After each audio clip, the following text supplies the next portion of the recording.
इस वीडियो में प्रस्तुत जानकारी केवल शैक्षिक उद्देश्यों के लिए है। यह पेशेवर चिकित्सा सलाह, निदान या उपचार का विकल्प नहीं है। किसी भी प्रश्न के लिए हमेशा अपने चिकित्सक या अन्य योग्य स्वास्थ्य प्रदाता की सलाह लें। इस वीडियो में प्रस्तुत जानकारी के कारण कभी भी पेशेवर चिकित्सा सलाह की उपेक्षा न करें या सलाह लेने में देरी न करें। इस वीडियो में दी गई किसी भी जानकारी पर निर्भरता पूरी तरह से आपके अपने जोखिम पर है। नमस्कार, त्रिशला ऑर्थोपेडिक क्लिनिक के यूट्यूब चैनल में आप सभी का स्वागत है। आज इस एजुकेशनल वीडियो में आज हम लोग बात करेंगे जन्म के समय होने वाले कंजेनिटल डिसलोकेशन नी के बारे में। कंजेनिटल डिसलोकेशन नी होता क्या है, इसके बारे में सबसे पहले जानना जरूरी है।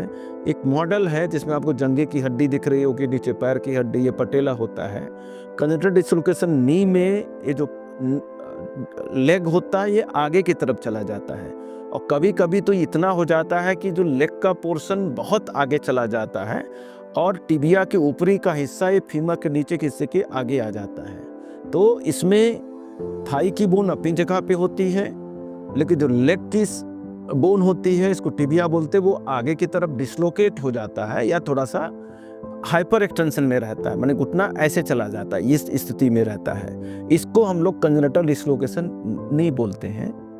ये या तो अपने आप में केवल अकेली प्रॉब्लम्स होती है या किसी सिंड्रोम के साथ एसोसिएटेड होता है, जिसमें सबसे कॉमन जो सब प्रमुख बीमारी होती है उसको बोलते हैं आर्थोग्राइपोसिस मल्टीप्लेक्स कंजेनिटा।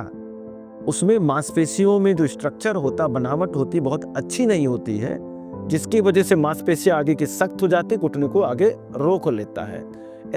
सही समय पर जन्म के पश्चात हम इसको पहचान लेते हैं तो बच्चों को सामान्य घुटना देने में लाभ मिलता है, अच्छा देखा गया है।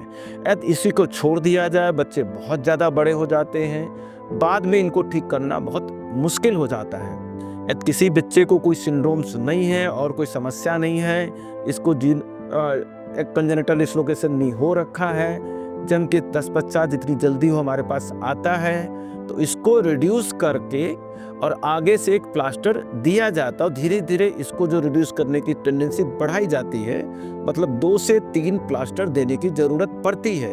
जब ये पूरी तरीके से 90 डिग्री से ज़्यादा मुड़ जाता है तो एक तरह का पैल्विक हार्नेस ब्रेस होता है, उसमें बच्चे को पहनाया जाता है और धीरे धीरे ये घुटना अपने आप में स्टेबल हो जाता है। लेकिन कुछ बच्चों में समस्याएं बहुत ज़्यादा होती हैं, इतना सख्त होता है कि ये जो टिबिया होता है फीमर के आगे निकल जाता है, बहुत ज़्यादा 90 डिग्री से ज़्यादा बेंड होता है, ये नीचे बेंड करना उसके लिए संभव नहीं हो पाता है। ऐसे बच्चों को जो नी कैप होता है उसके पीछे जो ऊपर क्वाड्रिसेप्स मसल होती है, परक्यूटेनियस मतलब छोटे से इंसिजन से यहाँ पे कट देना पड़ता है और फिर इसको फोर्सफुली इसको रिड्यूस करना पड़ता है। उसके लिए बच्चों को एनेस्थीसिया की भी ज़रूरत पड़ती है।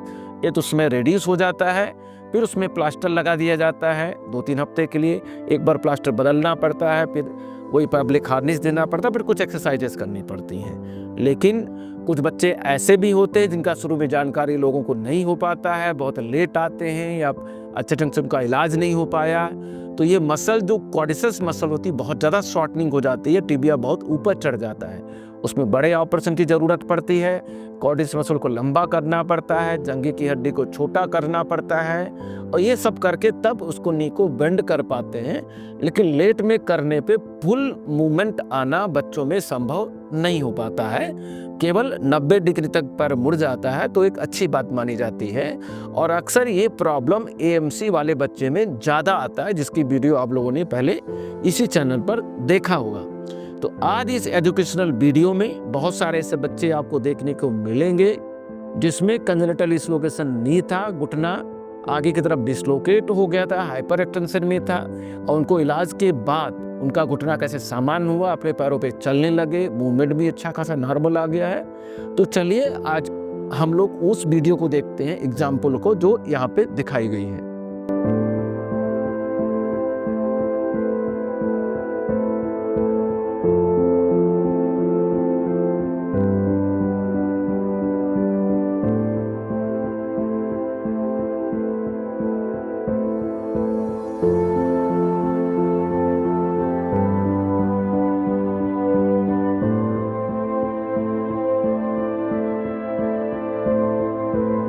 ज्यादा जानकारी के लिए चैनल को सब्सक्राइब करना ना भूलें।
आज आपने सभी ने देखा होगा कि इस वीडियो में जो एक बीमारी होती है कंजेनिटल डिसलोकेशन नी, उस कैसे होता है, किन अवस्था में होता है, कैसे उसको ठीक किया जाए, उसकी केस रिपोर्ट्स के बारे में आप सभी ने देखा।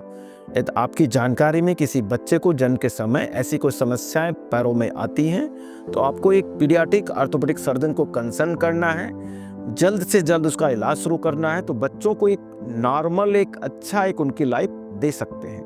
इसी तरह के बहुत सारी वीडियोस जो छोटे बच्चों में ऑर्थोपेडिक समस्या को लेकर के होती हैं इस चैनल पर डाली गई हैं, आप उनको देखें। जन्म के समय किसी बच्चे को ऐसी समस्याएं होती हैं तो एक पीडियाट्रिक ऑर्थोपेडिक सर्जन को दिखा के उन समस्याओं को निवारण कर सकते हैं। और इस यूट्यूब चैनल को सब्सक्राइब करते तो बहुत सारी जानकारी समय समय पर आपको मिलती रहेगी।